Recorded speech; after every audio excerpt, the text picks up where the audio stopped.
बिस्मिल्लाहिर्रहमानिर्रहीम अस्सलामु अलैकुम डियर स्टूडेंट्स। हम practical based assessment PBA computer science HSC part 2 का मॉडल क्वेश्चन पेपर सॉल्व कर रहे हैं। अभी हम सेक्शन बी का क्वेश्चन नंबर 4 अटेम्प्ट करेंगे। यहाँ लिखा हुआ है what will be the output of the following programme segments. यहाँ पे दो पार्ट हैं और इन प्रोग्राम सेगमेंट्स की आउटपुट को हमने यहाँ इस कॉलम में लिखना है। मैंने इन प्रोग्राम्स को पहले से ही विजुअल स्टूडियो कोड में टाइप कर लिया है, तो एक एक करके इन प्रोग्राम्स को हम डिस्कस करते हैं। ये है स्टूडेंट्स पार्ट 1 का प्रोग्राम। एक्स इन टाइप का वेरिएबल जिसके अंदर 100 हमने सेव किया है, जबकि माई पी टी आर इससे पहले स्टार बना हुआ है। इसका मतलब ये है कि ये एक पॉइंटर वेरिएबल है। हमने माई पी टी आर के अंदर इस वेरिएबल एक्स का एड्रेस सेव किया है, क्योंकि हम पॉइंटर में किसी भी वेरिएबल का एड्रेस सेव कर सकते हैं। ये एम% एड्रेस या रेफरेंस ऑपरेटर है, जिसकी मदद से हमने एक्स का address my P T R में सेव किया है। फिर सी आउट की स्टेटमेंट है जहाँ पे हम माई पी टी आर को प्रिंट कर रहे हैं। इसका मतलब ये है कि माई पी टी आर के अंदर जो यहाँ हमने एड्रेस सेव किया था वही एड्रेस स्क्रीन पर प्रिंट हो जाएगा। ये जो इसका मेमोरी एड्रेस होगा ये वो प्रिंट होगा। अब ये क्या होगा, ये हर कंप्यूटर में डिफरेंट होता है। फिर \n से लाइन चेंज होगी। उसके बाद फिर माई पी टी आर को प्रिंट किया गया है, लेकिन अब की बार माई पी टी आर से पहले स्टार लगाया गया है। इसका मतलब ये है कि हमने यहाँ पे डी रेफरेंस किया है स्टार, क्योंकि डी रेफरेंस ऑपरेटर के तौर पर यहाँ पे इस्तेमाल हुआ है। जिसका मतलब ये है कि माई पी टी आर जिस वेरिएबल को रेफरेंस कर रहा है उस वेरिएबल की वैल्यू, यानी माई पी टी आर यहाँ पे रेफरेंस कर रहा है वेरिएबल एक्स को, तो एक्स की जो वैल्यू 100 है वो 100 यहाँ पे हम इस डी रेफरेंस ऑपरेटर की मदद से प्रिंट कर रहे हैं। तो यहाँ माई पी टी आर दो मरतबा इस्तेमाल हुआ है।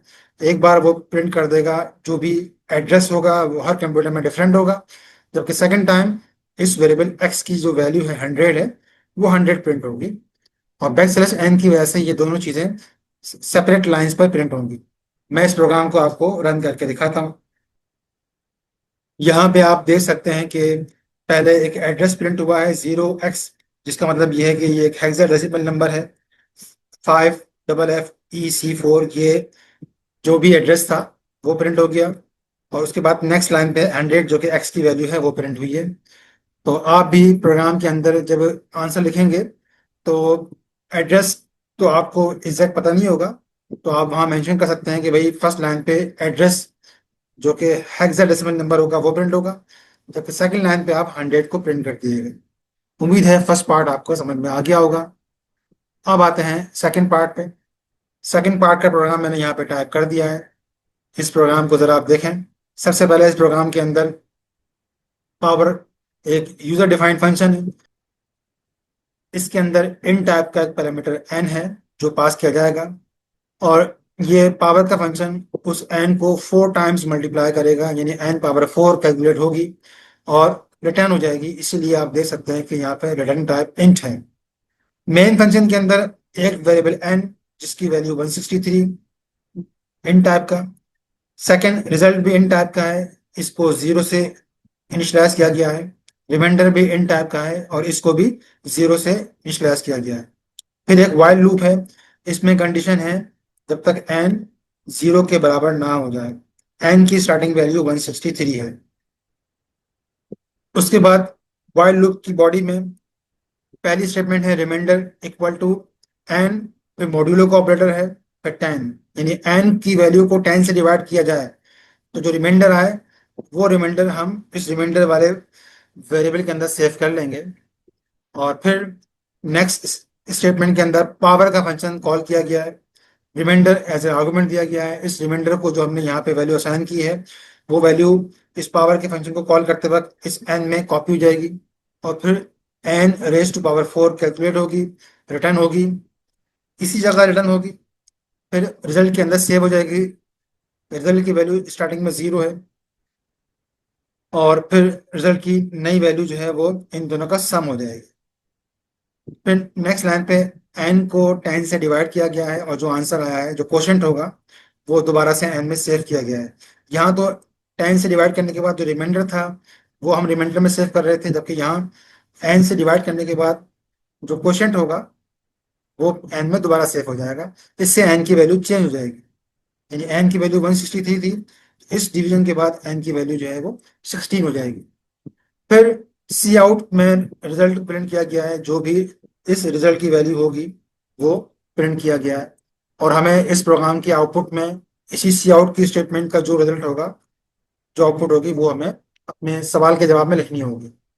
अब इस प्रोग्राम को हम with the help of debugger run करते हैं, ताकि आपको ये और अच्छे तरीके से समझ में आए। मैंने लाइन नंबर 6, लाइन नंबर 9 और लाइन नंबर 15 पे ब्रेक पॉइंट्स लगाए हैं। तो मैं डिबगिंग स्टार्ट करता हूँ। आपने देखा कि प्रोग्राम ने लाइन नंबर 9 पे, जो कि मेन फंक्शन की पहली लाइन है, वहां पे एग्जीक्यूशन स्टार्ट की है।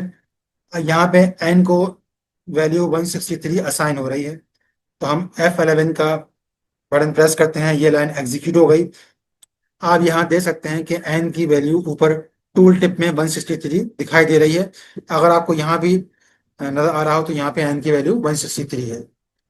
अब नेक्स्ट लाइन, लाइन नंबर 10 हम एग्जीक्यूट करते हैं with the help of F11, और यहाँ पे रिजल्ट की वैल्यू भी 0 हो गई, जो कि आपने टूल टिप में देख ली, यहाँ भी आप दे सकते हैं। फिर मैं F11 दोबारा दबाता हूँ। हम नेक्स्ट लाइन पे आ गए हैं और रिमाइंडर को भी 0 असाइन हो गया है। ये आप यहाँ टूल टिप में दे सकते हैं 0, और यहाँ भी आप एन रिमाइंडर की वैल्यू 0 दे सकते हैं। अब लाइन नंबर 12 पे वाइल लूप स्टार्ट हो रहा है, यहाँ पे कंडीशन एवेल्युएट होगी। एन की वैल्यू इस वक्त 163 है, 163 0 के बराबर नहीं है, कंडीशन ट्रू है, इसलिए लूप चलेगा।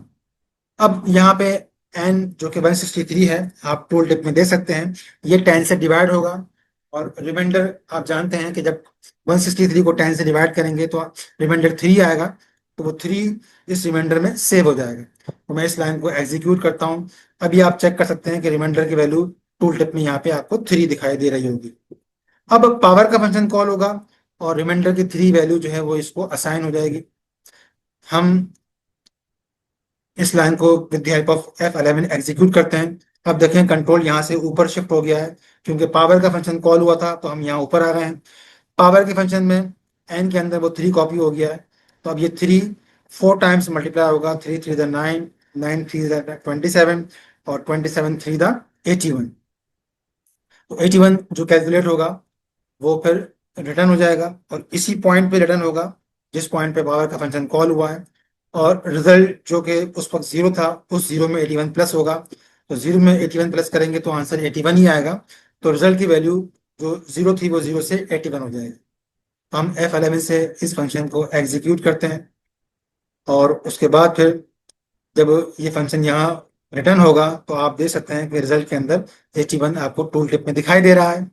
अब एन की वैल्यू जो 163 है उसको हम 10 से डिवाइड करेंगे, तो इसमें आंसर क्वोशंट आएगा, यानी 16 आंसर आएगा, तो वो एन को रीअसाइन हो जाएगा। यानी इस लाइन को जब मैं F11 से एग्जीक्यूट करूंगा तो एन की वैल्यू आप देख सकते हैं कि अब 16 हो गई है। अब हम सी आउट की स्टेटमेंट से इस रिजल्ट को, जो कि 81 है, वो प्रिंट कर रहे हैं। मैं F11 प्रेस करता हूँ, 81 स्क्रीन पर प्रिंट हो जाएगा। हम उस 81 को देख लेते हैं। मैं टर्मिनल की विंडो ओपन करता हूँ, ताकि आप यहाँ रिजल्ट में 81 को चेक कर सकें। रिजल्ट 81 प्रिंट हो गया है। अब ये लूप सेकंड टाइम चल रहा है। एन की वैल्यू इस वक्त चेंज होके 16 हो चुकी है। 16 0 के बराबर नहीं है, कंडीशन स्टिल ट्रू है, इसलिए ये लूप फिर एग्जीक्यूट होगा। F11 से हम इस लाइन को एग्जीक्यूट करते हैं। अब एन 16 है, 16 जब 10 से डिवाइड होगा तो रिमाइंडर 6 आएगा। तो इस लाइन की एग्जीक्यूशन के बाद रिमाइंडर को, जो कि इस वक्त 3 वैल्यू असाइन हुई थी, वो इस लाइन की एग्जीक्यूशन के बाद इसको 6 असाइन हो जाएगा। तो आप देख सकते हैं रिमाइंडर में 6 आ चुका है। अब पावर का फंक्शन फिर कॉल हो रहा है। अब की बार रिमाइंडर की वैल्यू 6 है। अब मैं F11 से इस फंक्शन को कॉल करता हूँ, तो अब ये 6 जब 6 से मल्टीप्लाई होगा तो आंसर आ जाएगा 36। फिर 36 दोबारा 6 से मल्टीप्लाई होगा तो उसका आंसर आ जाएगा 216। और फाइनली जब 216 दोबारा 6 से मल्टीप्लाई होगा तो उसका आंसर आ जाएगा 1296, जो कि आपने यहाँ टूल टिप में देख लिया है।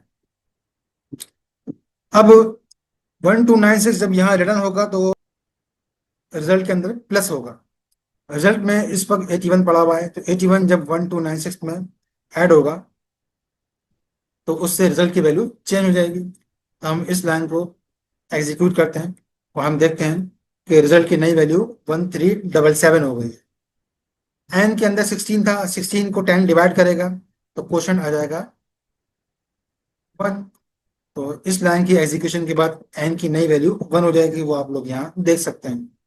रिजल्ट इस वक्त 1377 है। तो जब मैं F11 प्रेस करूंगा तो सी आउट की स्टेटमेंट की एग्जीक्यूशन से रिजल्ट और फिर 1377 स्क्रीन पर प्रिंट होगा। ये मैं आपको ये मैं आपको टर्मिनल से चेक करा देता हूँ। रिजल्ट 1377। अब ये लूप नेक्स्ट टाइम चल रहा है, एन इस वक्त 1 है, 10 के बराबर नहीं है, कंडीशन ट्रू है। इस लाइन को एग्जीक्यूट करते हैं। अब एन 1 है, 1 को जब 10 से डिवाइड करेंगे तो रिमाइंडर 1 ही आएगा, ठीक है ना। इसलिए रिमाइंडर की नई वैल्यू 1 हो जाएगी।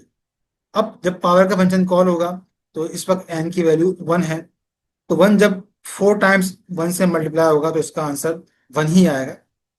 तो अब ये 1 यहाँ रिटर्न हो जाएगा इस जगह पर। रिजल्ट की पुरानी वैल्यू 1377 थी, उसमें 1 जमा होगा तो 1378 रिजल्ट की नई वैल्यू हो जाएगी। तो आप देख सकते हैं टूल टिप में रिजल्ट की नई वैल्यू 1378 हो गई। अब एन में 1 है, 1 को 10 से डिवाइड करेंगे तो 1 10 से डिवाइड होगा नहीं, इसलिए क्वेश्चन 0 होगा, जिसकी वजह से एन को जो वैल्यू असाइन होगी यहाँ पे वो 0 हो जाएगी। तो मैं इस लाइन को एग्जीक्यूट करता हूँ। अब आप देख सकते हैं कि एन की नई वैल्यू 0 हो गई है। रिजल्ट में 1378 है।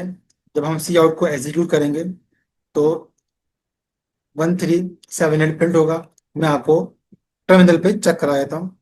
यहाँ रिजल्ट 1378 प्रिंट हो गया है। अब एन क्योंकि 0 हो चुका है तो इसलिए अब ये कंडीशन जो है एन नॉट इक्वल टू 0, ये कंडीशन हो जाएगी फॉल्स, इसलिए ये लूप अब नहीं चलेगा। आप देख सकते हैं कि रिटर्न 0 पे ये आ गया है और प्रोग्राम यहाँ पे टर्मिनेट हो गया है। तो इस प्रोग्राम की आउटपुट जो है वो इस सी आउट स्टेटमेंट का जो भी रिजल्ट था, ये 3 लाइन है, ये आपको फिर उस प्रोग्राम की आउटपुट के अंदर लिखनी होगी। यहाँ पे मैंने इस प्रोग्राम को with the help of debugger चला के दिखाया है, लेकिन जाहिर सी बात है एग्जाम में आपके पास कोई लैपटॉप कंप्यूटर नहीं होगा, तो एग्जाम में आप ये किस तरह रन करेंगे, ये डिबगिंग किस तरह करेंगे, तो इसके लिए आप जो मैंने आपको क्लास में ड्राई रन की टेक्निक सिखाई थी उसको इस्तेमाल करके आप इस प्रोग्राम की आउटपुट ट्रेस कर सकते हैं। प्रोग्राम को किस तरीके से ड्राई रन करते हैं, किस तरह से ट्रेस करते हैं, ये अगर आप लोगों ने क्लास में नहीं सीखा है तो मैं डिस्क्रिप्शन में एक वीडियो का लिंक शेयर कर दूंगा। उस वीडियो को देखकर आप ये सीख सकते हैं कि किस तरह से हम प्रोग्राम को ड्राई रन करते हैं या किस तरह ट्रेस करते हैं। इसी तरीके से इस क्वेश्चन के पार्ट वन में क्योंकि पॉइंटर को इस्तेमाल किया गया था, अगर आपको पॉइंटर का कॉन्सेप्ट क्लियर नहीं है तो डिस्क्रिप्शन के अंदर मैंने पॉइंटर वाली वीडियोस का लिंक शेयर कर दिया है, तो आप उन वीडियोस को देखकर उसको लर्न कर सकते हैं। इन प्रोग्राम्स को आप अपने पास ट्राई करें घर में। कोई प्रॉब्लम हो तो आप मुझसे कमेंट्स में पूछ सकते हैं। अल्लाह हाफिज़।